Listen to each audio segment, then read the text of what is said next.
Everybody, the Simple Handicap for Friday, November 8th. Thank you for making me a part of your morning. Hope your Friday is off to a fantastic start already, and let's get to the final market rundown for NFL week number 10 and get you on your way this morning with everything you need to know about the games coming up this weekend. Let's start off in Germany with the New York Giants, 6.5-point favorites, total still 40.5. A little bit of under money. We saw hit the market yesterday, taking out the last of the 41s that were lingering on the board. Not much movement on the side, and not much clarity received from the Carolina Panthers in terms of what we're getting on offense or defense this week. It does look quite pessimistic for Adam Thielen, 2 DNPs in a row. He's activated from his window, but he's not clear to return to gameplay on Sunday by all looks of it, so I wouldn't expect him to see a miraculous turnaround today where he would be elevated to play. We're also uncertain about Josie Jewell on the defensive side and Moton on the right side of the offensive line. There is a little bit of clarity that DJ Wonnum will not be back on the field to help out the defense. It would seem like Brooks is in line to make his debut in the NFL out of the backfield. But then again, the Panthers just gave Chuba Hubbard a big payday at the same position yesterday, signing him to an extended contract. And so what do you make of that scenario as you're trying to figure out what's going on in the Panthers' backfield? For the Giants, Slayton did not travel with the team. Is that going to mean this is becoming a bigger neighbors game than already expected? What about Tracy out of the backfield, dealing with sharing some reps with competitors out of the backfield as well against the Panthers' run defense that's been atrocious all season long? I'll say I'm happy that this is the last time I have to talk about this game, not because of the two teams playing, but just because I still don't understand the line movement. I don't understand the big adjustment. I don't know what to make of the injuries and the spots on both sides. I'm ready to move on, and I'm happy that this game is in the rearview mirror as we look forward to Buffalo on the road at the Indianapolis Colts. Bills a 4-point favorite across the board with a total back down to 47. Got as high as 48.5. I got a text from a pro yesterday, and he was talking about, he's like, what's going on with this total? You like the under at 47 on the release. It's all the way back up to 48.5. I'm following the account. I've got a few bets in at 46, 46.5. I didn't have a clear answer for it. If you're looking at just the matchups on the field, I guess you could anticipate the Colts maybe pushing things a little bit more, and then you get Josh Allen in a spot where he's playing indoors, and that gets a little bit typically higher scoring for Bills games, but I'm still looking at this Bills team and the practice reports coming out. Shakir is going to play. I would be very surprised if Keon Coleman at this point, after back-to-back DNPs with what McDermott said, is going to be on the field. Curtis Samuel is still limited. Mac Hollins dealing with injuries as well. Amari Cooper is limited but looks good to go. And so it's likely 2 receivers up for the Bills. And then big question marks. Coleman, who's emerging as the number 1, won't be out there. And on the Colts side, it's back-to-back DNPs for Michael Pittman, who's been dealing with the injury for a long time, as well as we're looking at the Colts putting center Ryan Kelly on IR. He joins Will Fries, who went there earlier in the season. So now you have a bit of a shift up front for the Indianapolis Colts with Jonathan Taylor seeing his production drop with Joe Flacco under center now and will be going forward. And so lots of question marks for both offenses on both sides of the football. I was surprised to see this total have such disagreement with that under that we put out. Now it's back to that same number. And I'm looking at Chris, 47 under minus 118. I'm looking at Pinnacle under minus 116. I'm looking at FanDuel under minus 115. So there are a couple indicators that perhaps this is going to go back down a little bit more. I think we have 2 pretty clear buy points at 46.5 and 48.5 at the absolute peak, as well as our 47. I'm curious to see if there is another wave of money later in the week that does take this off to 47 and get it back down a little bit lower, especially maybe there's a nudge by some of these Bills injuries coming out later today. We'll see how that report ultimately plays out. Minnesota on the road at the Jacksonville Jags. We talked about this earlier in the week. If Trevor Lawrence is out, we're going to see this get to 7. Yesterday, Trevor Lawrence ruled out. We saw this now get to 7, which is exactly what we're looking at left to right across the screen this morning. It looks like it could potentially be a long-term injury for Lawrence, the way that it is being discussed and the way it is being talked about. That's a big blow, obviously, to the Jacksonville Jags, who offensively have been struggling at times for the majority of the season, really, when you're looking at some of the splits and some of the breakdowns. And so you take him out of the picture, and you're starting to see Doug Peterson at some of these pressers. It hasn't been pretty all season. yesterday, taking an indirect shot at Sam Darnold. I think most of us would agree about the comments of how Justin Jefferson is elevating that play.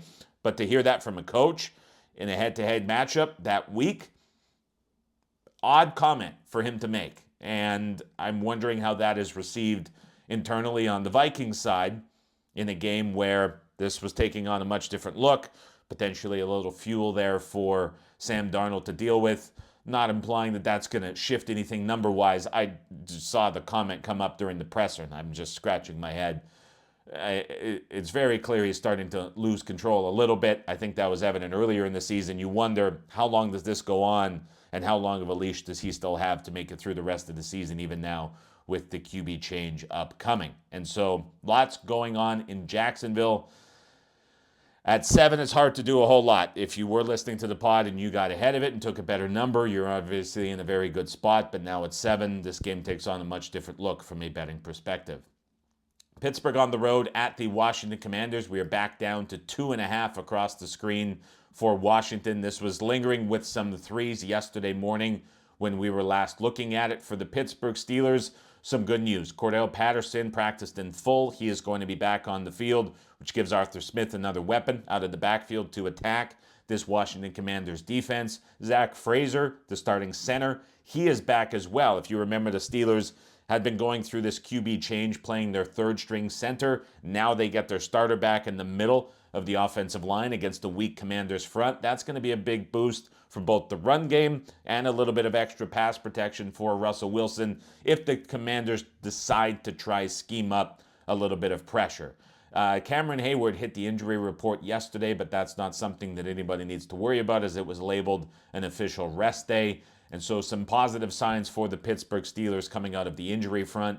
Still a side that I certainly like, but obviously if you're no longer getting 3, would hesitate from jumping in at this point. We are seeing the under continue to come in. This was at 45.5. That number is now trending down. Some pro money that came in on it yesterday, but also this is a bit of a weather play, as the rain yesterday jumped from around 30% forecasted all the way up a little bit north of 70. If you think that this game might get a little bit ugly from a condition standpoint, would certainly favor Tomlin getting points as the dog with how the Steelers tend to operate on offense as well as defense. So another potential positive there lingering for the Pittsburgh Steelers. Atlanta Falcons on the road at the New Orleans Saints. We're looking at the Falcons, a 3.5-point favorite across the board, a bit of a soft 3 showing this morning at Chris. We're seeing the total at 46.5, still leaning towards the under. Couple 46 showing up as rogue prices in a few different places. I thought the Alvin Kamara press conference yesterday was very telling about what you're looking at for the Saints in a one-game sample here. This could be something that lingers the rest of the season, but it's really going to be evident this week. We've heard about how new interim head coach Darren Rizzi had readjusted the locker room. Players had new assignments coming in, was immediately changing things up. But then to hear from Alvin Kamara on how different practices have been so far this week, with accountability being pushed, effort being pushed. He's talking about guys not being able to be on the ground and Darren Rizzi getting in guys' faces. It's a totally different vibe and feeling and emotion coming out of these practices, which just, it plays so clearly into the textbook spot where you get the one-game coaching bump that pro bettors love to back and bet into. That I'm saying that because you saw this number get to 4 yesterday and Wednesday evening. It didn't last, and the Saints were clearly a buy point at that number. There was some Falcons money that came in on Wednesday, and there was just full disagreement once this got to 4, and we're sitting at 3.5. I just explained it yesterday. A very telling move, I thought. And you're hearing these comments come out of Saints practice, and it's just adding to this traditional spot that you tend to look at from a betting perspective. Denver on the road at the Kansas City Chiefs. This one's just locked in place. Really, I don't see a whole lot of wiggle room for this side to go, as you have recent closers and common opponents and common rankings. Hard to get too far away from this number. It's still Chiefs 8. It's still 41.5. There's really not a whole lot to say here for this Broncos-Chiefs game. San Francisco on the road at the Tampa Bay Buccaneers. I'm still a bit blown away that this game got down as low as 5 earlier in the week after the open of 6.5. I have a hard time explaining that like I do the Panthers-Giants move. This is now back to 6.5, and I think rightfully so. McCaffrey, Samuel, Jennings, all three expected to play in this game. Niners out of the bye, Buccaneers off of the shortest week possible, out of overtime. They were on the field a ton. They also face a matchup here against a 49ers defense that's so much more well-equipped to defend the tight ends and running back personnel groupings. The Buccaneers are relying on at a heavier rate with the injuries to Evans and Godwin. And now you have 2 days in a row where Baker Mayfield was a DNP dealing with the toe injury. Now he is fully expected to play, but you think about all these things working against the Buccaneers that he's going to have to overcome, and it's going to work in the spot where the Niners are in such a different prep state. I just was a little bit surprised by that. And so this has all the makings of a higher scoring game. I think you see the 49ers offense explode in this spot. New England on the road at the Chicago Bears. Bears a 6-point favorite across the board. A little bit of injury clarity from the Bears side, which is very messy on both sides of the football. We're looking at Braxton Jones returning to practice yesterday in a limited fashion. Tevin Jenkins was full, so that's an upgrade on the offensive line. On the defensive side, Jalen Jones placed on IR. Kyler Gordon was back, but in a limited fashion, hamstring injury. Always unclear. We know Brisker is going to miss this game. And so I would say it's kind of a net positive, even though it's still a big negative on the defensive side. But getting some of those old linemen potentially back is a big boost for a Bears O-line that certainly needs all the help they can get for Caleb Williams in the pocket. Tennessee on the road at the LA Chargers. Still 7.5s in the market, but it does not look like those are going to last long. Will Levis got in a full practice. Still unclear if he is going to be named the starter. It was noted earlier in the week from Brian Callahan that they wanted to get him back and starting, and there was a push to get him more reps. I don't think that is what is behind pushing this number down. We're seeing 7.5s across the board. I referenced on the live stream as we were doing some plays earlier in the week and releasing them. When we did put out a cancel on Tennessee, the Titans got jumped quickly in the market. And typically when that happens that violently on a setup, you're looking at somebody out there who very much likes the Titans. We haven't seen that full position expressed in the market yet, but I do think it's coming. I think we see the 7.5s go away, and I do think we see this get down to a 7. Tony Pollard was a DNP.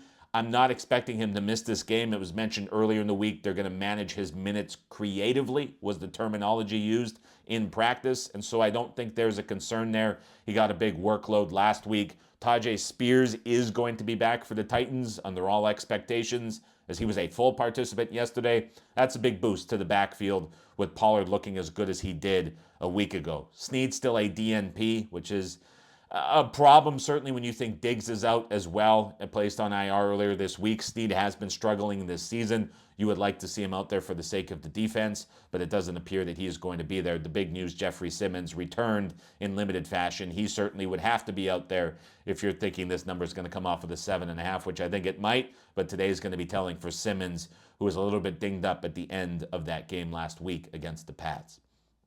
Philadelphia Eagles on the road at the Dallas Cowboys. This is still Eagles 7.5, but we did see a little bit more over money come into the market as CeeDee Lamb returned to practice. A.J. Brown returned to practice. Devonta Smith was there in a limited participation manner, and so that was a upgrade from his status on Wednesday. So all of a sudden you're getting these offensive skill position guys back at practice. What was 41.5 has now jumped back up. Cooper Rush, certainly an adequate backup quarterback stepping in for Dak Prescott, knows the system. So you would still expect the Cowboys to be moderately competent on offense in this spot against the Eagles defense. And if Philly has all of their guys up, you would expect them to be able to move the football. So the under money that was driven in Monday was obviously pushed by the Prescott news, but also all of these other skill guys being dinged up. Now you're seeing them back and you're seeing the total climb back up in favor of the over, which makes a lot of sense. New York Jets on the road at the Arizona Cardinals.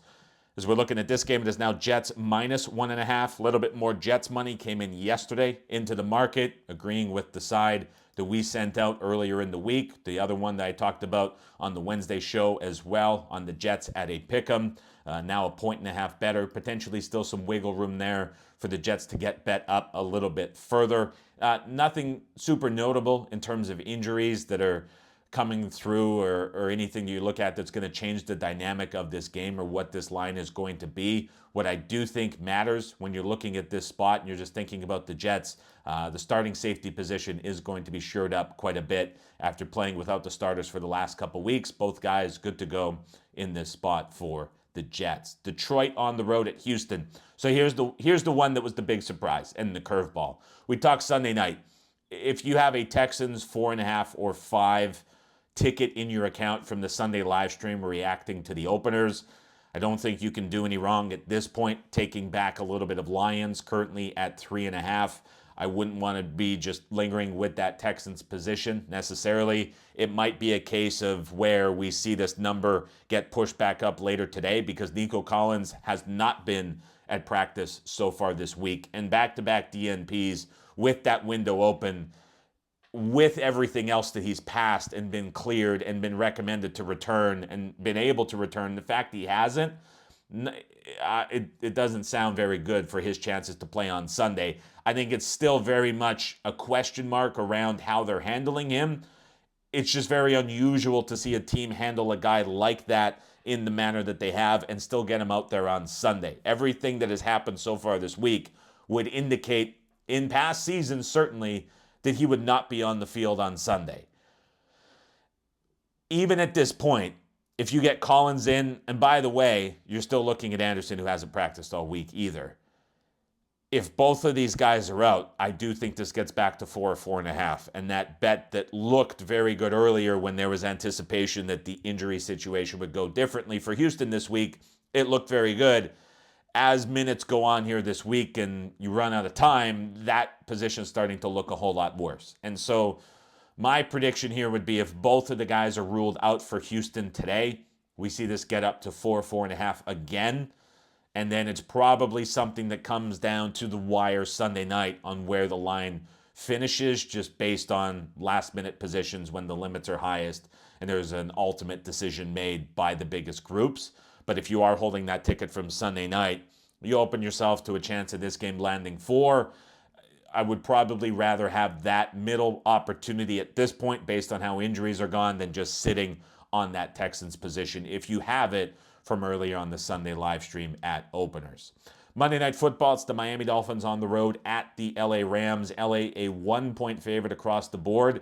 And there was news. We were talking about speculating what's going on with the O-line. So here's what it is for the LA Rams. Rob Havenstein was held out of practice. That's what Sean McVay said. When you're using the terminology held out, that's usually an indication he's going to be doubtful at best for the game coming up.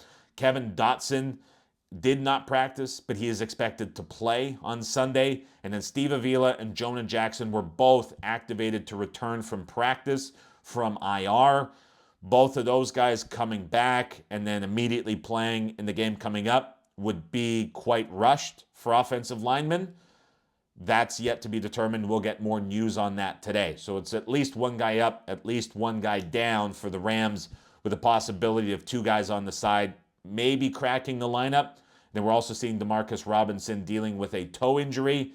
When it's toe and it's a wide receiver, it typically lends itself to being turf toe, which typically means the game coming up is in jeopardy. That's another name to watch, as he's been very impactful playing off of Kupp and Nakua since both guys returned back to the lineup. And so we'll get more information on Robinson, Avila, and Jackson later today for the LA Rams. For Miami, Seiler was back in a limited participation factor, but still no Holland back at practice, which is a little bit concerning for that Dolphins defense, which continues to struggle.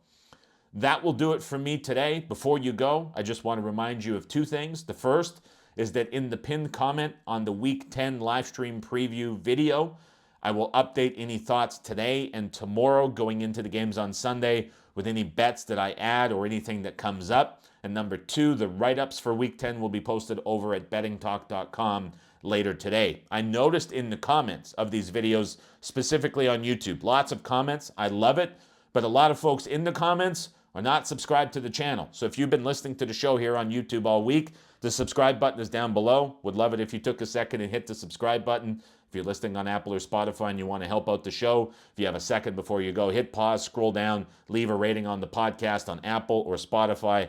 Helps the show and lets me know that you guys like the content that I am producing. So I appreciate everybody for listening all week. I appreciate everybody for tuning in. Be sure to check the pinned comment on the YouTube video for any updated thoughts on the games between now and Sunday.